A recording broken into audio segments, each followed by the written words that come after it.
Hello, it's Ricardo and welcome back to Elite Dangerous. With update 18 dropping, something has got to be said. What's meant by the phrase, the war with the Thargoids has entered the endgame? People just tend to gravitate towards certain words. Thargoids, end. But it actually says it's entered the endgame. Interesting stuff. Let's have a bit of a discussion and a rant.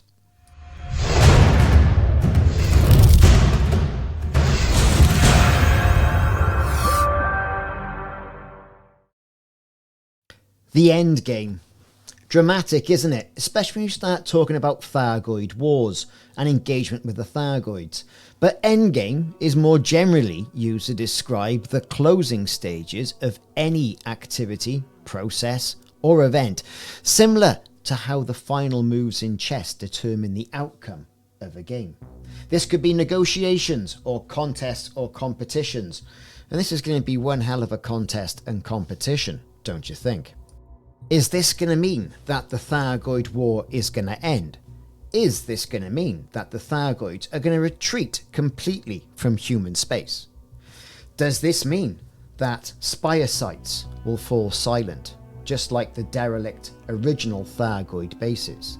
Will Thargoid interdictions just become few and far between if you manage to stray into certain areas, perhaps around the Witch Head, etc., etc.? Will there be a run on materials like meta-alloys or other Thargoid detritus that is ejected from their broken carcasses once you give them the old beam laser, shard cannons, and other AX weaponry? We don't know. Frontier has put an awful lot of effort into the Thargoids in-game, and the Thargoids are quintessential with the entire Elite franchise.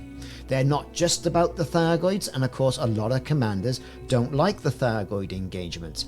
The game is more than that, they say. And it is. You can explore, you can do combat, you can do trade, you can do mining, you can do on-foot stuff now with Odyssey. Walk around planets and bases. But with the Thargoid War getting to its endgame, what does that mean for the game? What does it mean for us as commanders? Certainly some will rejoice, some will lament. You can't please everybody. Now when you think about it, Thargoids have significantly impacted the Elite Dangerous franchise, and in several ways. They've added a new dimension of threat and lore. I mean, prior to their full introduction, Thargoids were shrouded in mystery and hinted at through cryptic lore scattered throughout the game. This started to build anticipation. We all knew it was Thargoids when the first interdictions went out there, but we were thinking, is it really Thargoids? Could it be something else? Well, do you know what?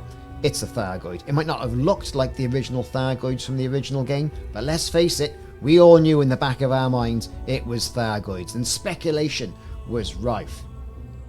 Their arrival in a major update presented that formidable and technological advanced alien threat that the game was lacking. Yes, you could go and be a lone wolf, yes you could trade, yes you could do combat and mining and all the other malarkey that you can do within Elite Dangerous, but that significant alien threat was significantly different from any other human or ganker or player or NPC you would encounter in the game. Now this challenged players and added a new layer of danger and intrigue, you could say, into this open world exploration and combat game. And it also sparked community engagement and then collaboration. The Thargoid threat then led to increased collaboration amongst players. Everyone shared information on how to bring down these amazing starfish-like ships. This information was researched, and then in-game technology was developed. Weaknesses were worked out. In-game NPCs and scientists turned around and developed new weapons based on Guardian technology, and then later on based on original AX technology that could take down the Guardians, giving him that bloody nose and driving him backwards until, of course, the Titans came. The mystery surrounding the Thargoids sparked extensive player speculation and theories, and that discussion about the engagement within the community.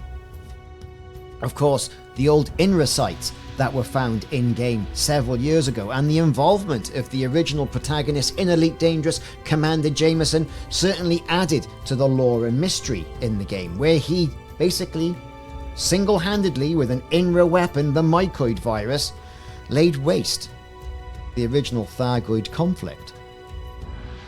Thargoid encounters introduced unique and challenging gameplay mechanics, requiring players to adapt their tactics and strategies. This added a variety of depth to the existing combat and exploration experiences, as we've already mentioned.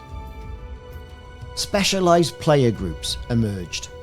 Specialized builds for ships. This entire Thargoid War has catered to players seeking a deeper level of engagement and specific type of gameplay on how to take down Thargoids, get into Thargoid bases, do a heist in a Thargoid spire site, collect their materials, turn those spires red. Now the ongoing narrative and impact seems to be coming to a crescendo. Although we're going to say endgame, because I think it's got quite a long way to go, and I don't think Frontier are really going to write off all the work and in-game assets in regards to the Thargoids just because the war's ended. I think we're going to see Thargoids probing, should we say, human space, trying to regain a foothold for the foreseeable future. And as that Thargoid storyline is still unfolding with ongoing updates and development, keeping players engaged and invested in this game's narrative. Now, whether the Thargoids represent just a purely hostile force or hold the potential for an internal Thargoid civil war, as we've much anticipated, nobody really knows what's going to be going on. But when you think about it, the Thargoids have been here quite a while. In 2849, the first documented sightings in-game of a Thargoid ship occurred, although speculation did exist about even the earlier unrecorded contacts. The 32nd century of Elite Dangerous timeline, conflict erupted between the Thargoids and humanity in the First Thargoid War. Although information about this is very sort of like in secrecy, the INRA bases we mentioned earlier on in the video do give a really good bit of lore about this. The re-emergence in Elite Dangerous in 3300 and 3301, where unknown artifacts, or UAs as we begin to call them, began to appear in human-occupied space. What were they doing? What were they all about? The first Thargoid interceptors are discovered in the Pleiades Nebula. Thargoid probes also begin appearing, scanning ships and potentially abducting them. All this start to intensify with intensifying contact and conflict. In 3302, Thargoids broadened their presence and started attacking human settlements, prison facilities, other bases with unknown ships. What were these ships? In 3303, human-piloted ships began encountering Thargoid scouts. Humanity then started to establish the Anto-Xeno Initiative, or the AXI, as we now know it, for specialized defenses and weapons against the Thargoids.